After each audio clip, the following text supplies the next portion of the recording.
मेरे प्यारे विद्यार्थी, आपका बहुत बहुत स्वागत, अभिनंदन आपके चहेते YouTube channel career professor B R. Sir के साथ। आपको प्रणाम, नमस्कार, जय हिंद। आप सभी लोग दोनों हाथ जोड़कर अपनी मां के चरणों में प्रणाम करेंगे। और आज मैं आपसे बहुत महत्वपूर्ण एक विषय पर चर्चा करने वाला हूं। जैसा कि आप जानते हो, हमारी ये क्लास संविधान पर विशेष रूप से चल रही है। ये इंडियन पॉलिटी का वो हिस्सा है जहां से प्रश्नों की एक लंबी श्रृंखला हमारे एग्जाम में अक्सर पूछी जाती है। मैंने आपको पिछले क्लासों में संविधान की जो प्रक्रिया है वहां पर बात की, प्रस्तावना में बात करी है। आज मैं आपके लिए बहुत महत्वपूर्ण संविधान में जो स्रोत हैं, हमारे संविधान पर कहां कहां से प्रभाव पड़ा है और कुछ संविधान की विशेषताएं। हालांकि विशेषताओं पर मैं एक क्लास आपके लिए स्पेशल अलग से बात करूंगा, क्योंकि वो एक बहुत विशेष क्लास होने जा रही है आपके लिए कि हमारे संविधान की कौन कौन सी विशेषताएं। देखिए, आज की जो क्लास है हमारी वो इसलिए महत्वपूर्ण होने जा रही है कि कौन कौन से स्रोत हैं जो हमारे संविधान को प्रभावित कर गए और हमारे संविधान पर उन स्रोतों की छाप स्पष्ट तौर पर दिखाई देती है। आप सभी का बहुत स्वागत। और आपका ये जो पढ़ाई की पंचायत जो प्लेटफॉर्म है, क्योंकि मैं आपसे स्रोतों पर चर्चा कर रहा हूं आपके कि संविधान का सोर्सेस क्या है, हमारा आखिर वो कौन से सोर्सेस हैं जो हमारे संविधान को पूरी तरह से प्रभावित करते हैं।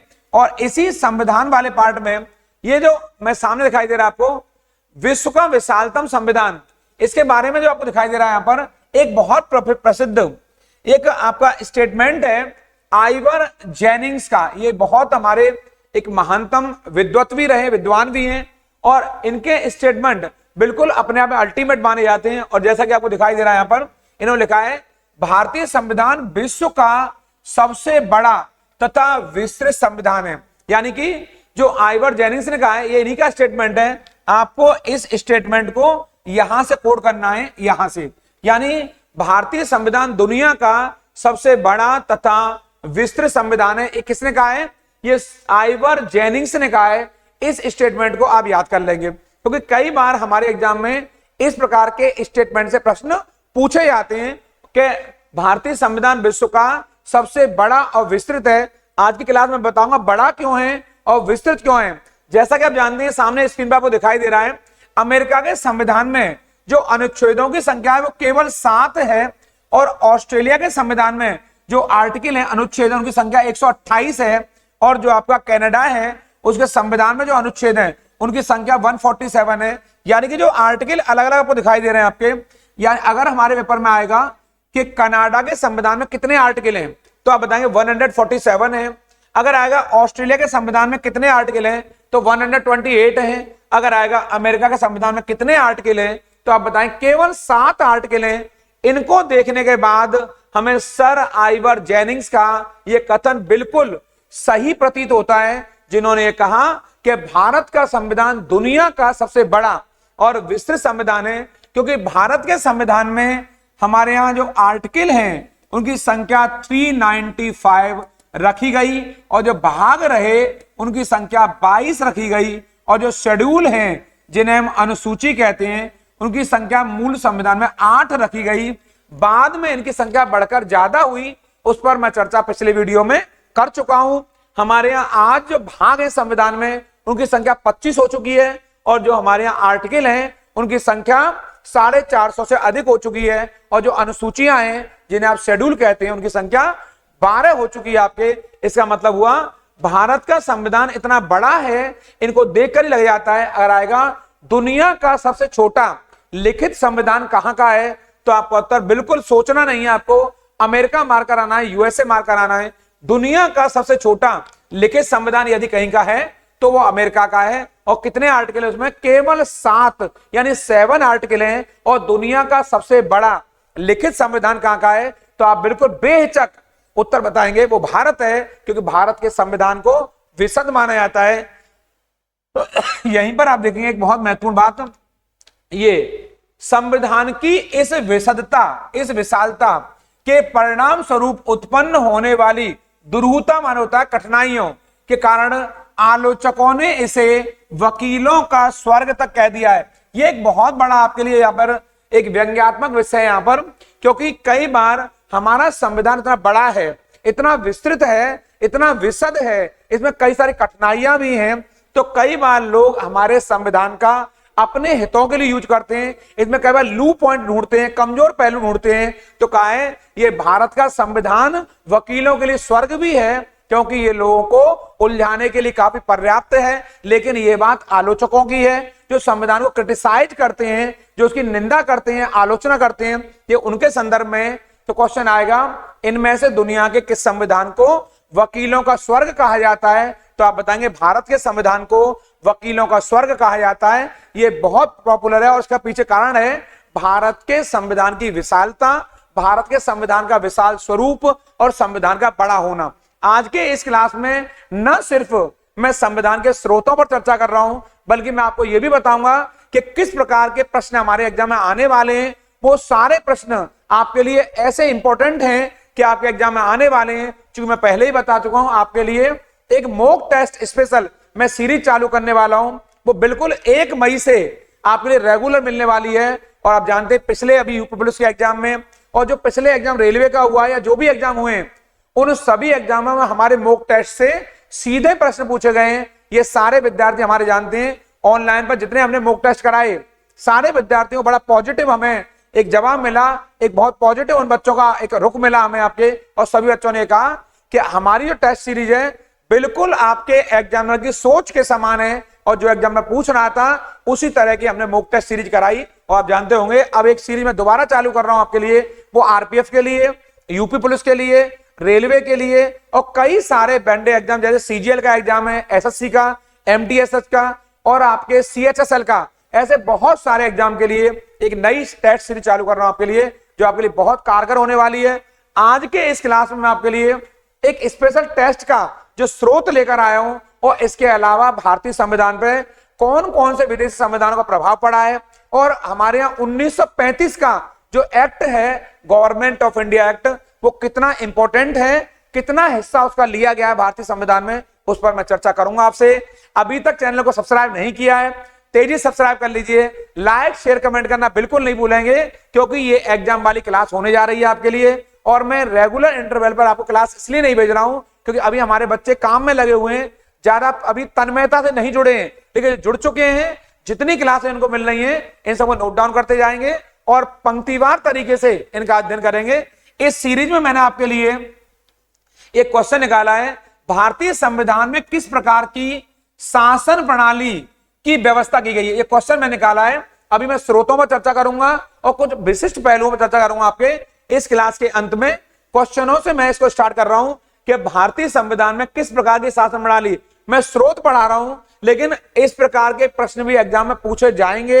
मैंने 2-3 क्वेश्चन निकाले हैं खाली आपको समझाने के लिए कि हमारे एग्जाम में संविधान के प्रारंभिक चरण से किस प्रकार के प्रश्न पूछे जाते हैं। हमारी शासन प्रणाली क्या वो लोकतांत्रिक है, क्या वो अध्यक्षात्मक है, क्या संसदात्मक है, क्या वो अर्ध लोकतांत्रिक है? कैसी है वो? अर्ध लोकतांत्रिक है। तो आपको जानना चाहिए हमारी शासन प्रणाली संसदात्मक है, इसे हम पार्लियामेंट्री सिस्टम भी कहते हैं आपके, यानी कि संसदीय शासन प्रणाली आ जाए या पार्लियामेंट्री सिस्टम आ जाए, इस पर चर्चा मैं आपसे आगे करूंगा कि किस प्रकार की सरकार संसदीय कहलाती है और किस प्रकार की सरकार अध्यक्षात्मक कहलाती है, यानी कि प्रेसिडेंशियल गवर्नमेंट और पार्लियामेंट्री गवर्नमेंट, इन दोनों में क्या अंतर होता है, इन दोनों पर मैं विस्तार से चर्चा करूंगा। लेकिन फिलहाल मैं आपको एक क्वेश्चन के माध्यम से बता रहा हूं अभी सोर्सेस से कौन कौन से देशी स्रोत हैं, कौन कौन से विदेशी स्रोत हैं, और हमारे संविधान पर कौन कौन से संविधान की स्पष्ट छाप पड़ी है, किंतु हमने क्या क्या लिया है। तो कई सारे विद्वानों ने कहा है भारतीय संविधान उधार का थैला है, उसे बोरो बैग कहते हैं आपके, कहते हैं हमारे संविधान में बहुत बड़े पार्ट को हमने बाहर से लिया है, इसलिए कई विद्वानों ने उसे उधार का थैला कहा है। आप सर्च करते रहिए, मैं अंत में बता के जाऊंगा कि हमारे संविधान को उधार का थैला किसने कहा है, उस पर भी मैं चर्चा करूंगा आपके। और इस सीरीज का मैंने आपके लिए एक दूसरा प्रश्न निकाला है, भारत की राजनीतिक सत्ता का प्रमुख स्रोत कौन सा है? क्या वो जनता है या संविधान है या संसद है या राष्ट्रपति है? बिल्कुल विचार करते रहिए। आपके इस प्रकार के प्रश्न हमारे एग्जाम में अक्सर पूछे जाते हैं आपको, और आपको ज्ञात होना चाहिए आपके हमारी राजनीतिक सत्ता का, ये पॉलिटिकल पावर का जो मूल स्रोत है वो कौन है? वो जनता है। जैसा कि मैंने आपको पिछली क्लास में बताया था, हम भारत के लोग यानी भारत की जनता से ऊपर कुछ भी नहीं है। हम भारत के लोग, यानी कि संविधान में राजनीतिक सत्ता का यदि मूल स्रोत कोई है तो वो जनता है, वो लोग है, इसीलिए इसे जनता जनार्दन भी कहा जाता है। और जनता से ऊपर कोई भी कुछ भी नहीं है। जनता चाहे तो राजा को रंक बना दे और जनता चाहे तो रंक को राजा बना दे आपके, ये किसी से छिपा हुआ नहीं है। अपने आपने हाल के दिनों में देखा कैसे एक चाय वाला प्रधानमंत्री बन जाता है और कैसे बड़े बड़े ओहदों पर बैठने वाले व्यक्ति छोटे छोटे आपको घूमते हुए दिखाई देते हैं। आपको उनकी कोई पहचान नहीं रह गई है। जो बड़े शहजादे और बड़े बड़े पदों पर हुआ करते थे, आज उनकी गिनती बहुत छोटे नेताओं में की जाती है। और कल तक जिन नेताओं को कोई कदर नहीं हुआ करता था, आज वो अपनी मेहनत और काबिलियत के बल पर बड़े पदों पर पहुंच चुके हैं। तो सही उत्तर क्या इसका ए है। इस सीरीज में शक्तियों का विभाजन कहां से लिया गया है, जैसा कि मैं सोर्सेज पे चर्चा कर रहा हूं, स्रोतों पर, वो पूछ रहा है आपके ये पावर्स डिवीजन यानी कि शक्तियों का विभाजन कहां से लिया है। क्या हमने अमेरिका से लिया है, ऑस्ट्रेलिया से लिया है, ब्रिटेन से लिया है या कनाडा से लिया है? ये शक्तियों का विभाजन आखिर हमने कहां से लिया है, मैंने पीछे चर्चा की आपको। तो ये वाला इसका सही उत्तर आपके मस्तिष्क में आना चाहिए। और इसे हमने ऑस्ट्रेलिया से लिया है। कहां से लिया है इसको? ऑस्ट्रेलिया से लिया है। अब हम बात करेंगे हमने अमेरिका से क्या लिया है, ब्रिटेन से क्या लिया है, कनाडा से क्या लिया है। यद्यपि यहां से प्रश्न हमारे वनडे एग्जाम में अक्सर पूछे जाते हैं। हाल के दिनों में ऐसे प्रश्नों पर कई बार हम छोड़कर चले जाते हैं प्रश्नों को, लेकिन हम यहाँ रिस्क नहीं लेंगे, कोई प्रश्न छोड़कर नहीं जाएंगे। तो शक्तियों का विभाजन कहां से लिया? हमने ऑस्ट्रेलिया से लिया है। और इस सीरीज में एक प्रश्न और है आपके लिए, कौन सा राज्य का सबसे महत्वपूर्ण तत्व है? ऐसे प्रश्नों पर मेरी चर्चा आपसे पहले भी जा रही थी, फिर पुनः चर्चा कर रहा हूं। क्या ध्वज है, राजधानी है, संप्रभुता या शासनाध्यक्ष है? तो इसका सही उत्तर है कौन सा राज्य का सबसे महत्वपूर्ण तत्व है। तो आपको जान लेना चाहिए वो राज्य का सबसे महत्वपूर्ण तत्व और कोई नहीं बल्कि वो संप्रभुता है, वो सॉवरेंटी पावर है, जिसे प्रभुसत्ता भी कहते हैं। क्या कहते हैं? प्रभुसत्ता भी कहते हैं। इसी को अंग्रेजी में सॉवरेंटी पावर भी कहा जाता है। राज्य के आवश्यक तत्व कौन कौन से हैं? जैसा कि आप जानते हो राज्य के निर्माण के लिए 4 तत्व होते हैं। अभी मैं चर्चा नहीं करूंगा राज्य कैसे बनता है, इस पर चर्चा मैं आगे करूंगा आप लोगों से, क्योंकि मेरा आज का जो विश्लेषण है वो पूरा विश्लेषण किस पर टिका हुआ है? स्रोत पर। मैं सोर्सेज पर बात कर रहा हूं कि वो कौन कौन से स्रोत हैं जिनसे भारतीय संविधान प्रभावित है और किसने कहा है कि भारतीय संविधान उधार का थैला है। इस सीरीज में आप यहां देखेंगे आप लोग, मैं लिखा है भारतीय संविधान पर विदेशी प्रभाव यानी foreign influence on Indian constitution, यानी इंडियन कॉन्स्टिट्यूशन पर किस प्रकार हम विदेशी प्रभाव को देखते हैं। और वो विदेशी प्रभाव को दिखाई दे रहा है। ब्रिटेन जिसका लंबा लगभग 200 वर्ष तक भारत पर शासन रहा है, हमने क्या लिया यहां से? हमने यहां से पार्लियामेंट्री सिस्टम लिया है, यानी संसदीय शासन प्रणाली। हमने कहां से लिए? ब्रिटेन से लिए। यहां से हमका विधि का शासन यहां से लिया है हमने। आपके संसदीय विशेषाधिकार ये हमने यहां से लिए हैं। संसद तथा विधान मंडल की प्रक्रिया ये हमने यहां से लिया है। विधि के समक्ष समानता ये वाला हमने कहां से लिया? ब्रिटेन से लिया है। आपका मंत्रिपरिषद का लोकसभा के प्रति सामूहिक उत्तरदायित्व यानी कलेक्टिव रेस्पॉन्सिबिलिटी थ्योरी है, सामूहिक उत्तरदायित्व का सिद्धांत है। ये हमने और कोई से कहीं से नहीं बल्कि हमने ब्रिटेन से लिया है, इंग्लैंड से लिया है, कई बार से यूनाइटेड किंगडम भी कहते हैं। हमारे विद्यार्थी, ज्यादातर विद्यार्थी जानते हैं यूके में, ब्रिटेन में, ग्रेट ब्रिटेन में क्या अंतर होता है, मैं आपसे आगे चर्चा करूंगा। फिलहाल आप जान लीजिए कि जो मंत्रिपरिषद होती है, काउंसिल ऑफ मिनिस्टर्स होती है, वो लोकसभा के प्रति उत्तरदायी होती है। और ये सामूहिक उत्तरदायित्व का सिद्धांत हमने कहां से लिया है? ब्रिटेन से लिया है। और इस सीरीज में राष्ट्रपति का जो संवैधानिक स्थिति है, जो कॉन्स्टिट्यूशनल जो स्टेटस है राष्ट्रपति का, वो हमने कहां से लिया है? वो हमने ब्रिटेन से लिया है। और एकल नागरिकता बहुत इंपॉर्टेंट है, जिसे सिंगल सिटीजनशिप भी कहते हैं। कहां से लिया हमने? ब्रिटेन से ली है। ये आपको दिखाई दे रहा होगा। आपको मेरे कहने से आप सभी लोग उसको नोट डाउन करिए और उसको याद करिए, क्योंकि एग्जाम वाली क्लास है, बहुत महत्वपूर्ण क्लास होने जा रही है। अगर आएगा हमारे एग्जाम में संसदीय शासन प्रणाली, ब्रिटेन मारेंगे, एकल नागरिकता ब्रिटेन मारेंगे, विधि के समक्ष समानता ब्रिटेन मारेंगे, लेकिन विधियों के समान संरक्षण ब्रिटेन नहीं मारेंगे, उसे अमेरिका मारेंगे। वो मैं आपको आगे बताऊंगा अभी आपको। लेकिन सामूहिक उत्तरदायित्व का सिद्धांत कहां से लिया गया है? ब्रिटेन से लिया गया है। इस सीरीज में मैं आपको आगे ले जाऊंगा। इनके बारे में विस्तार से मैं आपको अगली क्लासों में जो आगे बात करने वाला हूं, वहां पर चर्चा मेरी जारी रहेगी। और आपको मैं इसमें बताऊंगा कि हमने अमेरिका से क्या लिया है। तो आपको दिखाई दे रहा है आपका ये अमेरिका से हमने यहां से मौलिक अधिकार, जिसे आप फंडामेंटल राइट्स भी कहते हैं, हमने यहां से मौलिक अधिकार लिए हैं आपके। इस क्रम में आपके सर्वोच्च न्यायालय की व्यवस्था बहुत इंपॉर्टेंट है, आपको जानना चाहिए। फंडामेंटल राइट्स वो अधिकार हैं जो प्रत्येक नागरिक को शक्ति प्रदान करते हैं, आपके हर व्यक्ति को अपने अधिकारों की जानकारी होनी चाहिए। लेकिन मैं अक्सर कहता रहा हूं, अगर हमें हमारे अधिकारों का बोध है तो हमें हमारे कर्तव्यों का बोध भी होना चाहिए। प्रत्येक नागरिक का क्या कर्तव्य है, क्या दायित्व है, क्या ड्यूटी है, ये भी हमें आनी चाहिए, उस पर भी हम चर्चा करेंगे। ड्यूटी क्या होती है, अधिकार क्या होता है, और अधिकार और कर्तव्य में कैसे विरोधाभास है, उस पर भी हम चर्चा जारी रखेंगे। फिलहाल अमेरिका से हमने क्या क्या लिया है, किन किन बातों को भारतीय संविधान में तरजीह दी है, किन किन बातों को भारतीय संविधान में शामिल किया है, ये बोर्ड पर दिखाई दे रहा है आपको। चाहे वो मौलिक अधिकार हैं, चाहे वो सर्वोच्च न्यायालय की व्यवस्था है सुप्रीम कोर्ट की, चाहे वो न्यायिक पुनरावलोकन जुडिशियल रिव्यू पावर, कौन सी पावर ऑफ जुडिशियल रिव्यू, ये आ गई, यानी कि न्यायिक पुनरावलोकन की शक्ति, पावर ऑफ जुडिशियल रिव्यू। चाहे राष्ट्रपति पर महाभियोग की प्रक्रिया, इसका मतलब होता है ये जो प्रोसीजर ऑफ इंपीचमेंट है, राष्ट्रपति में महाभियोग की प्रक्रिया है, इस वर्ड का मतलब होता है राष्ट्रपति को उसके पद से हटाना। कैसे राष्ट्रपति को उसके पद से हटाया जाता है, ये पूरा प्रोसेस हमने कहां से लिया है, ये प्रोसेस लिया हमने अमेरिका से लिया है। और उपराष्ट्रपति का जो पद है ये कहां से लिया है, अमेरिका से लिया है। प्रस्तावना पर जो विचार है वो यहां से लिया है।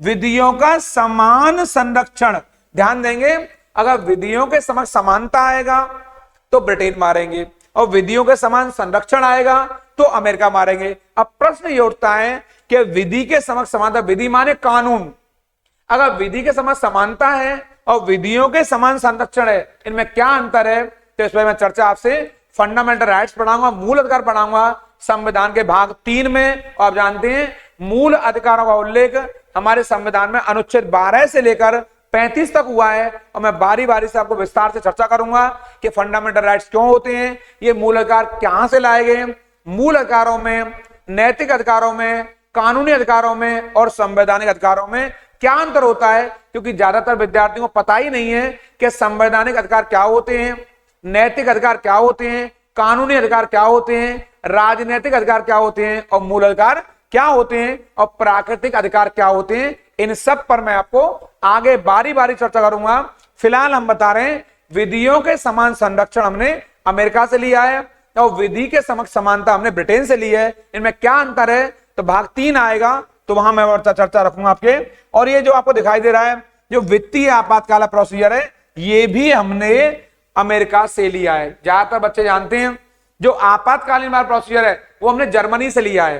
तो इमरजेंसी प्रोविजन हम जर्मनी से आए हैं, जिसे वाइमर गणतंत्र भी कहते हैं, वाइमर रिपब्लिक भी कहते हैं। लेकिन फाइनेंशियल इमरजेंसी आएगी तो इसको आप अमेरिका मारेंगे, यूएसए मारेंगे। थोड़ा सा इसको इंपॉर्टेंट कर लेंगे यहां से, क्योंकि आप अब से पहले इसके बारे में कम ही विद्यार्थियों को जानकारी होगी कि फाइनेंशियल इमरजेंसी हमारे संविधान में कहां से परोसी गई है, कहां से ली गई है। आज जान लीजिए, आपको पता पड़ चुका है करियर प्लस के प्लेटफॉर्म से कि वित्तीय आपातकाल की स्थिति कहां से ली गई है, अमेरिका से ली गई है। जबकि जो इमरजेंसी प्रोविजन है, आपातकालीन प्रावधान है, वो हमने जर्मनी से लिए हैं, जिन पर मैं चर्चा इसी क्लास में अभी अंतिम चरणों में करके जाऊंगा कि इमरजेंसी प्रोविजंस क्या होते हैं। विस्तार से चर्चा हम इस पर आगे संविधान की जो क्लासेज हमारी जारी रहेंगी, पार्ट बाय पार्ट उनमें चर्चा करेंगे। इनको आप याद करेंगे।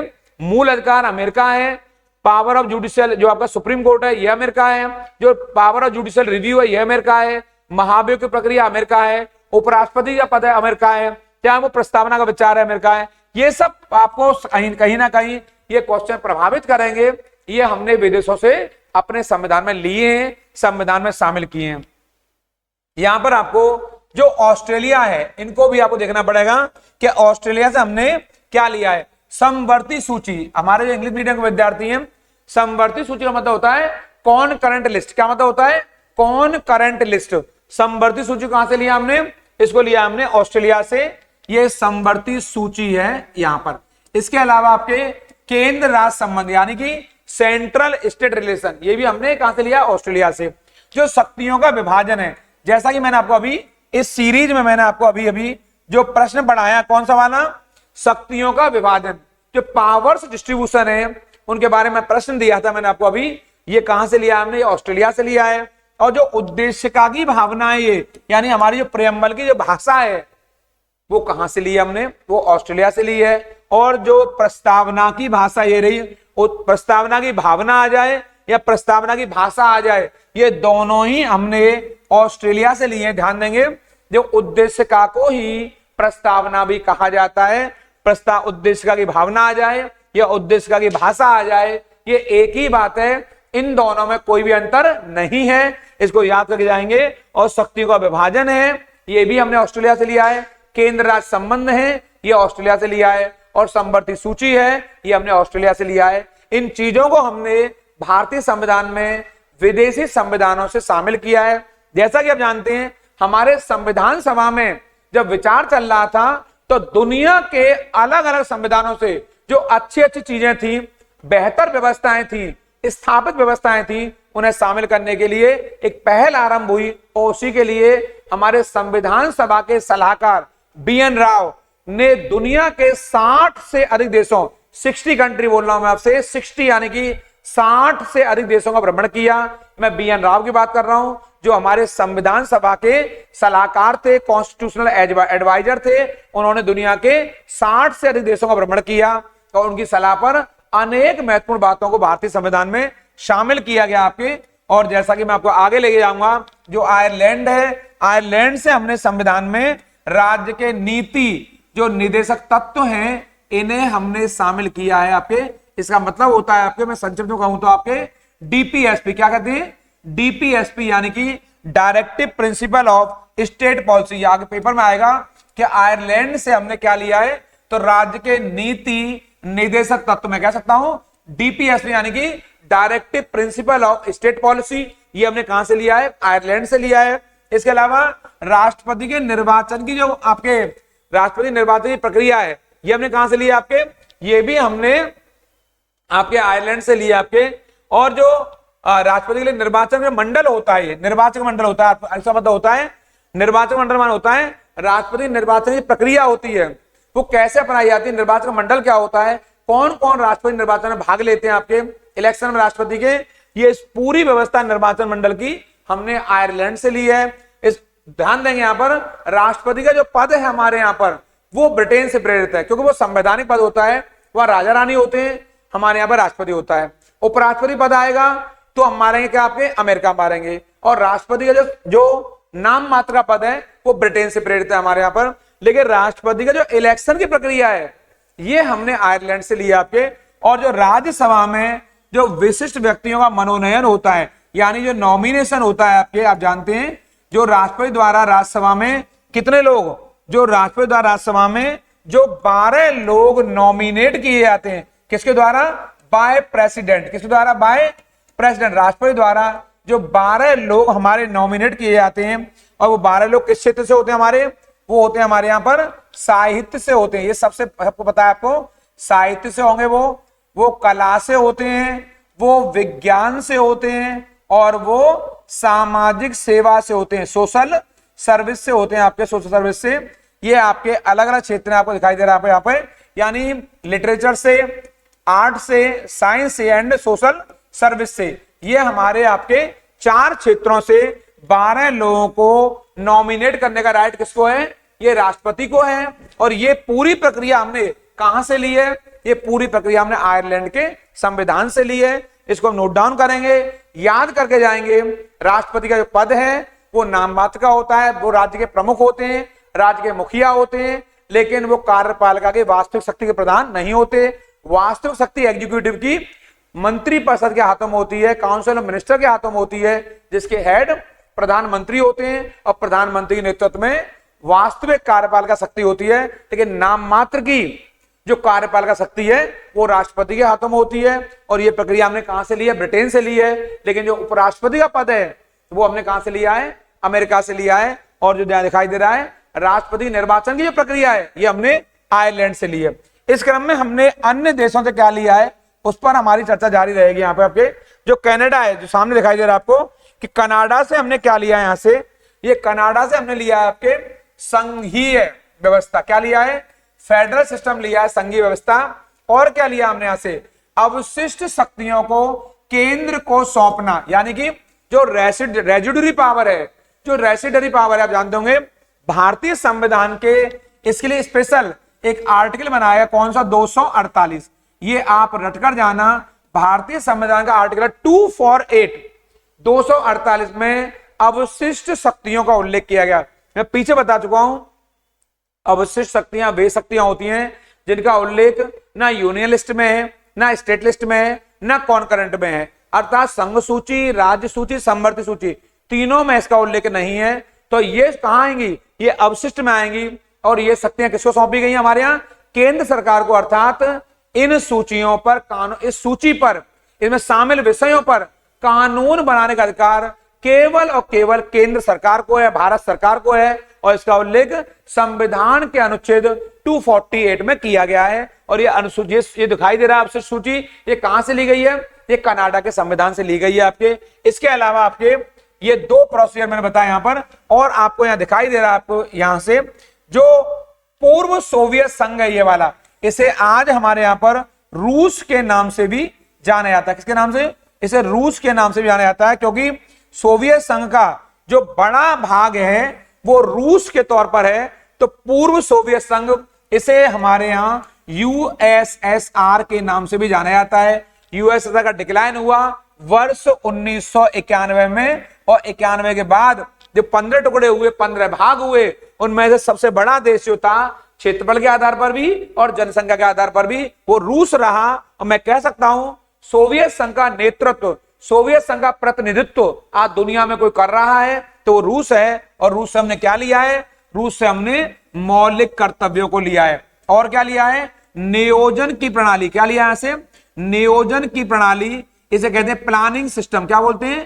प्लानिंग सिस्टम बोलते हैं इसको। यानी भारत में जो आर्थिक नियोजन है, जो प्लानिंग सिस्टम है, ये हमने कहां से लिया है? ये रूस से लिया है, अर्थात सोवियत संघ से लिया है। तो दो बातें मैंने यहां बताई, दो बातें ऊपर बताई। अगर पेपर में आएगा हमारे एग्जाम में इस प्रकार का प्रश्न कि कनाडा से क्या लिया गया है, तो आप बताएंगे संघीय शासन व्यवस्था। और दिखाई दे रहा है आपको क्या? यहां दिखाई दे रहा है आपको यहां से, और अवशिष्ट शक्ति आपका शक्तियां हैं। अगर पूर्व सोवियत संघ से आएगा तो मैंने यहां भी आपको 2 पॉइंट दिए, मौलिक कर्तव्य यानी कि फंडामेंटल ड्यूटीज, फंडामेंटल ड्यूटीज आपके, और नियोजन की प्रक्रिया यानी कि प्लानिंग सिस्टम आपके, ये भी हमने यहीं से लिया है। इस क्रम में आपको आगे दिखाई दे रहा है दक्षिण अफ्रीका से हमने क्या लिया है, साउथ अफ्रीका से हमने क्या लिया है यहां से आपके। और जैसा आपको दिखाई दे रहा है संविधान में संशोधन की प्रक्रिया, यानी कि प्रोसीजर ऑफ कॉन्स्टिट्यूशनल अमेंडमेंट। संविधान में संशोधन कैसे किया जाता है? जैसा कि आप जानते हो हमारे संविधान में जो संशोधन की प्रक्रिया का बात है वो संविधान के अनुच्छेद 368 में 368 में संविधान में संशोधन की प्रक्रिया का उल्लेख किया गया है। ये दिखाई दे रहा है आपको, प्रोसीजर ऑफ कॉन्स्टिट्यूशनल अमेंडमेंट, किस प्रकार से संविधान में संशोधन किया जाता है। ये आपके पूरी प्रक्रिया का उल्लेख कहां हुआ है? संविधान के अनुच्छेद 368 में हुआ है। लेकिन ये प्रक्रिया हमने कहां से ली है? तो ये दक्षिण अफ्रीका से ली है। और जापान से हमने क्या लिया है आपके? तो विधि द्वारा स्थापित प्रक्रिया को लिया गया। इसको याद कर लेंगे, जापान से भी हमने लिया है, विधि द्वारा स्थापित प्रक्रिया को लिया है। इस क्रम में आपके यहां देखेंगे जर्मनी से और भारत सरकार अधिनियम 1935 से हमने क्या क्या लिया है आपको? ये दिखाई दे रहा है आपको कि भारत सरकार अधिनियम 1935 यानी कि जो आपातकालीन उपबंध हैं, मैंने पहले ही कहा जो इमरजेंसी प्रोविजंस हैं, और आपातकाल में राष्ट्रपति द्वारा जो मौलिक अधिकारों का निलंबन किया जाता है, ये बहुत महत्वपूर्ण है आपके लिए।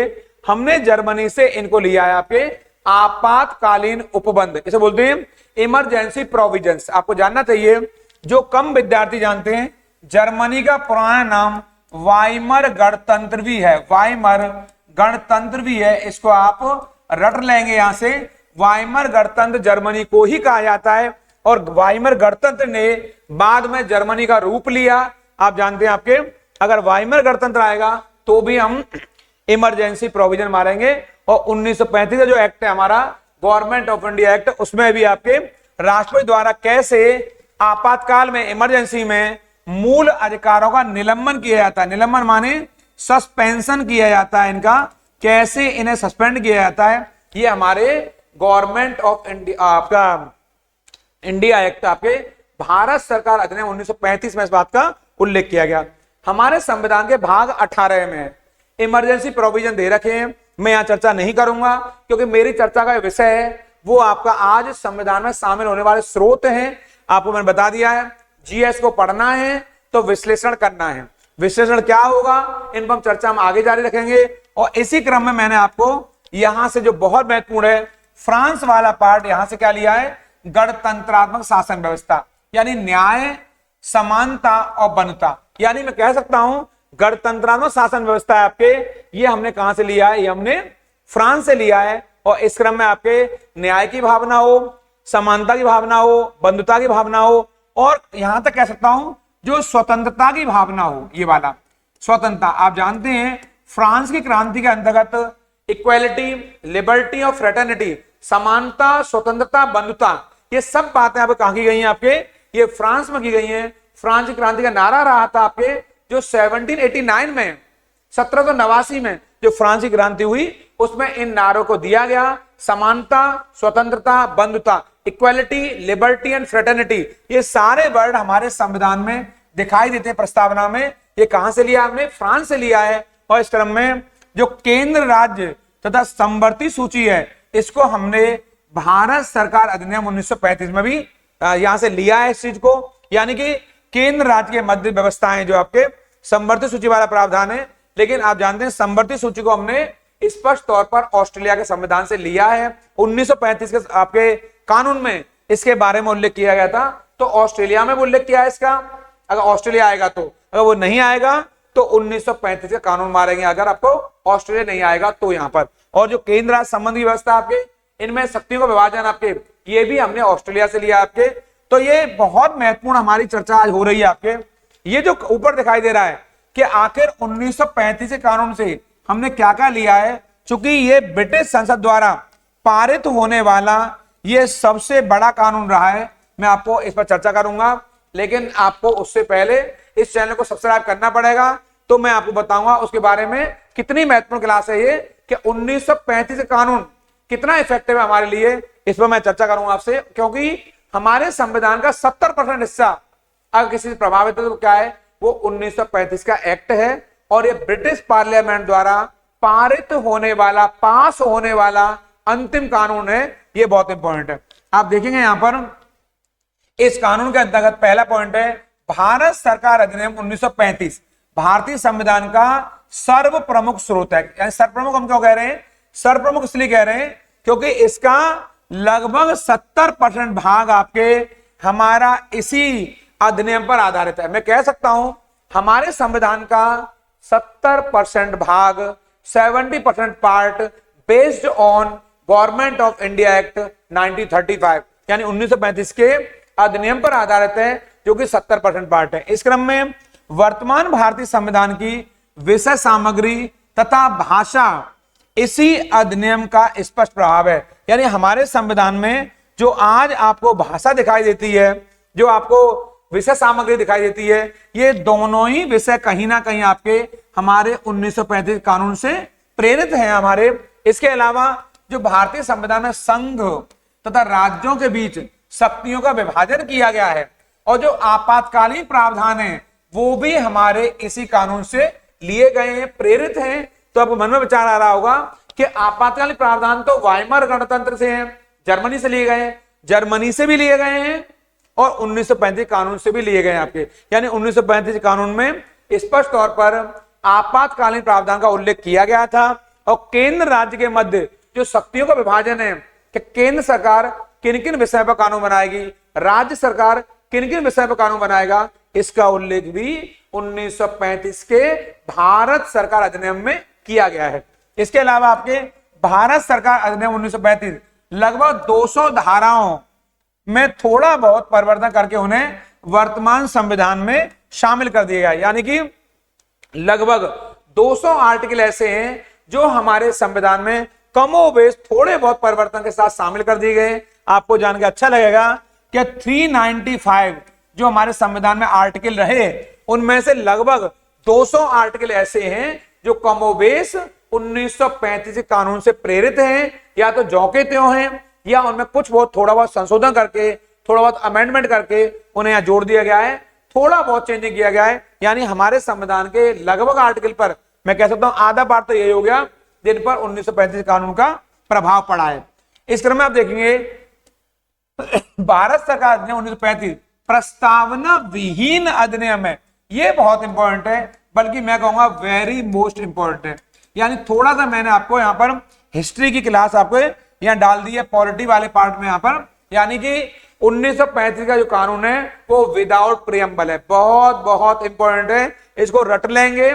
जो बच्चे मुझे देख रहे हैं, सुन रहे हैं, वो जान लेंगे यहाँ पर प्रस्तावना विहीन माने होता है विदाउट प्रियम्बल। यानी 1935 का जो एक्ट है वो बिना प्रस्तावना के है, बिना प्रियम्बल के है, बिना उद्देश्य के है। इस क्रम में भारतीय संविधान में तीनों सूचियों की व्यवस्था यहाँ की गई है आपके। आप जानते हैं तीनों सूचियों का मतलब होता है आपके कि जो हमारे यहाँ पर संघ सूची, मैंने अभी बताया आपको, संघ सूची, राज्य सूची, इसके अलावा समवर्ती सूची, यानी कि union list, state list and कॉनकरेंट list, तीन सूचियों की मैं बात कर रहा था आपसे। ये तीनों सूचियां हमें कहां से प्रेरित हैं आपके? ये 1935 के कानून से ली गई हैं। आप जानते हैं मूल संविधान में हमारे यहाँ संघ सूची में 97 सब्जेक्ट रहे आपके, यहाँ पर 66 सब्जेक्ट रहे आपके, और यहाँ पर 47 सब्जेक्ट रहे। ये मैं पीछे बता चुका आपको। ये सारे सब्जेक्ट हमारे लिए बड़े इंपॉर्टेंट हैं। यदि बाद में इनकी संख्या बढ़ी है, कहीं पर कम हुई है, उस पर चर्चा मैं पीछे कर चुका हूं। जो विद्यार्थी हमारे पिछले वीडियो को देख रहे थे या जिन्होंने नहीं देखी है, वो जान लेना कि हमारे यहाँ सूचियों का किस तरह परिवर्तन हुआ है।